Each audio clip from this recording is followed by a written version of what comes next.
Edward Wansbrough, lahir di Peoria, Illinois 19 Februari 1928, yang merupakan sarjana Yahudi yang pernah menjabat sebagai guru besar dalam tafsir Al-Quran di School of Oriental and African Studies, University of London.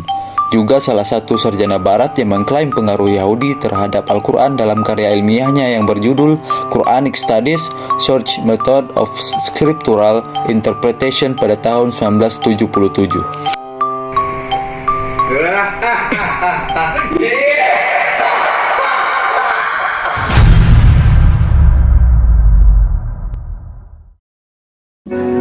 Perjalanan jalan-jalan, ku berjalan-jalan, jalan di jalanan. Ku kira kita asam dan garam, main ki tumbuh-tumbuh belanga. Kisah yang tak seindahnya indah itu.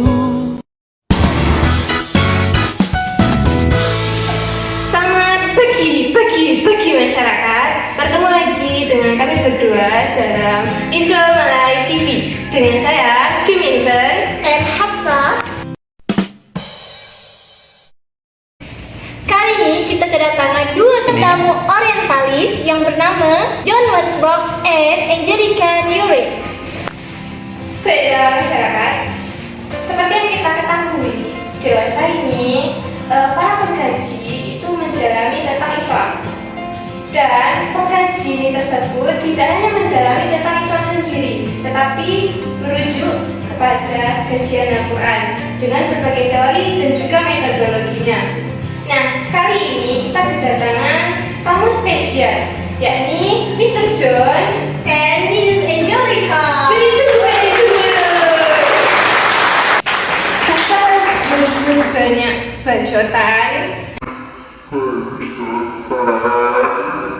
Baiklah pemirsa, langsung saja kita masuki acara yang paling penting pada hari ini, yaitu sesi tanya jawab kepada narasumber kita.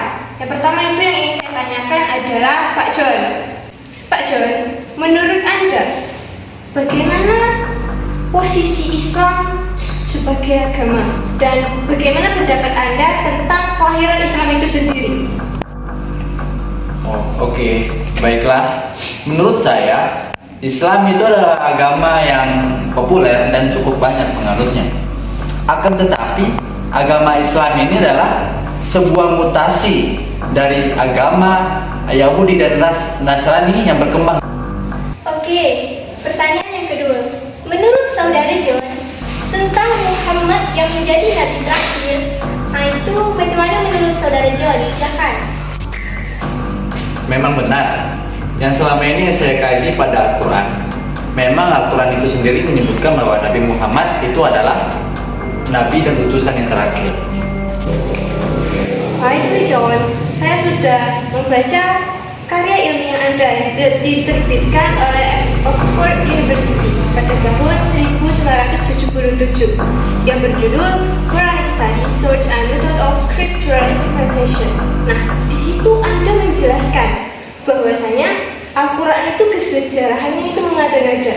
Jadi bisa Anda jelaskan kepada kami dan pemirsa sekalian di rumah tentang pemikiran Anda itu tersebut?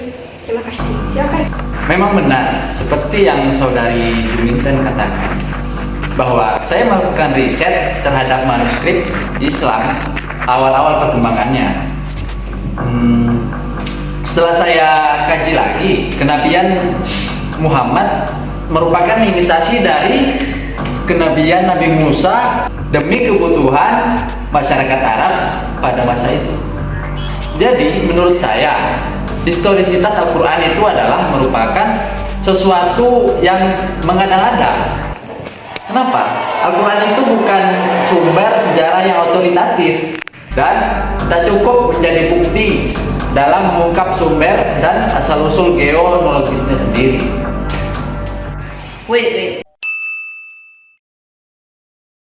Mr. John, Anda bisa membaca buku terbitan karya saya yang berjudul The Quran in the Context Historical and Literary Investigation into the Quran and Belief, yang berbunyi dalamnya ialah bagaimana mungkin jati diri Al-Quran Anda bisa pertanyakan kembali validitasnya, meski di dalamnya Al-Quran itu telah jelas originalitasnya bagi kalangan umat muslim sejak zaman dahulu.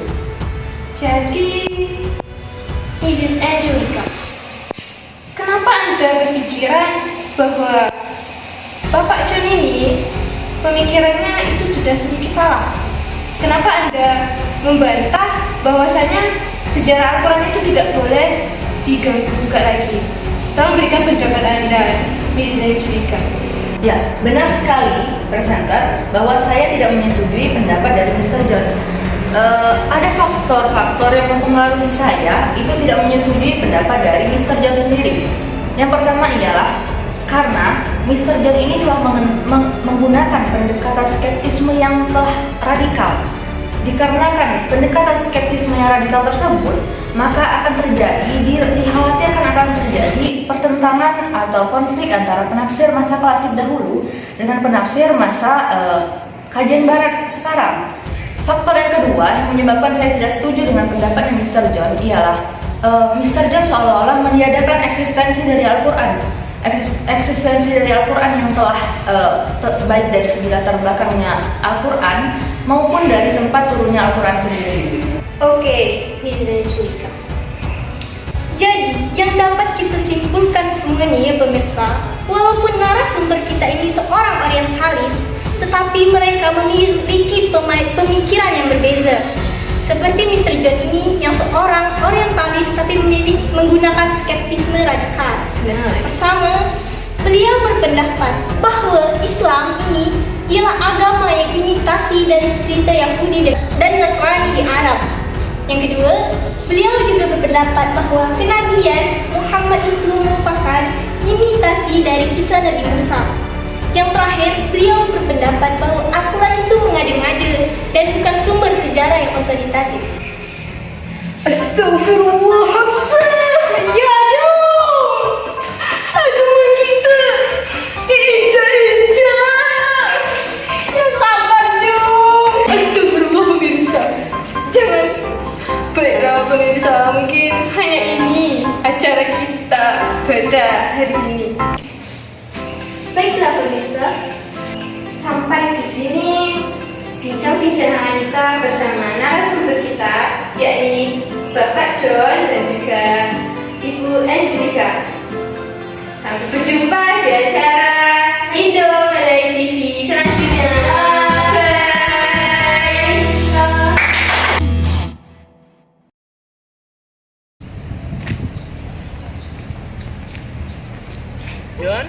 John, apakah namamu John yang saya dengarkan di berita-berita di TV? Benar. Apakah ada waktu untuk berbicara dengan kami? Sedikit saja tentang masalah yang telah kau bicarakan di TV. I love you. Baiklah, jika itu maumu. Kamu siapa ya? Saya Fadlur Rahman. Kita bisa menjadi teman? Menjadi teman? Nanti kita bicarakan. Perjalanan jalan-jalan, ku berjalan-jalan, jalan di jalanan. Ku kira kita asam dan garam, main ki tumbuh-tumbuh belanga, kisah yang tak seindahnya indah itu. John, bagaimana kabarmu selama ini? Kabarku baik. Sebenarnya ada satu hal yang saya pikirkan mengenai hasil pemikiran yang engkau sampaikan di TV mengenai historisitas Al-Quran. Lantas, apa salahnya dengan pemikiranku seperti itu?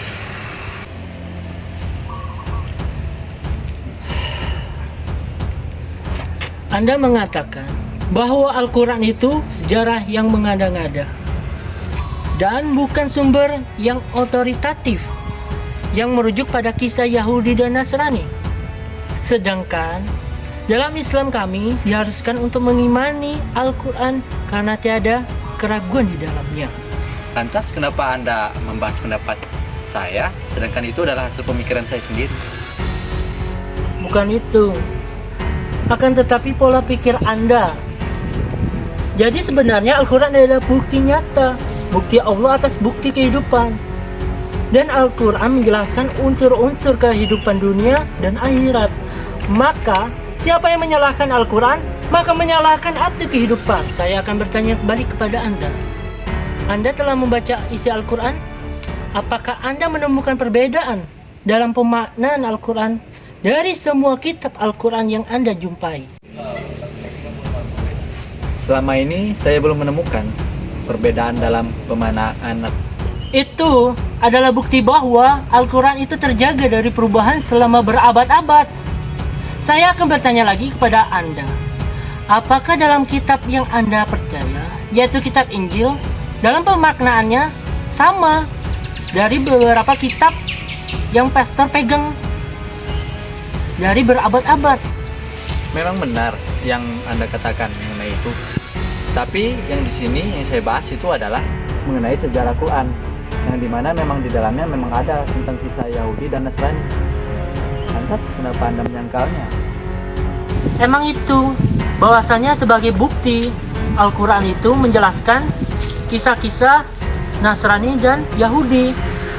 Kami setiap umat Islam diwajibkan untuk mempercayai dan mengimani apa yang terkandung, apa yang isi terdalam Al-Quran itu sendiri.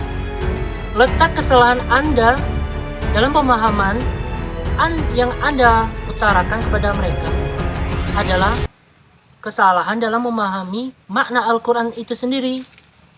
Kenapa Anda malah menyalahkan pendapat saya? Saya akan berpegang teguh dengan pendapat saya. Masa bodoh dengan pendapat Anda? Baiklah, kita cukupkan pembicaraan kita sampai di sini. Terima kasih. Saya ingin pergi. Kukira kita asam dan garam, kukira kita asam dan garam, kukira kita asam dan kukira garam, kukira kita asam dan garam, kita asam dan garam, kukira kita asam dan garam.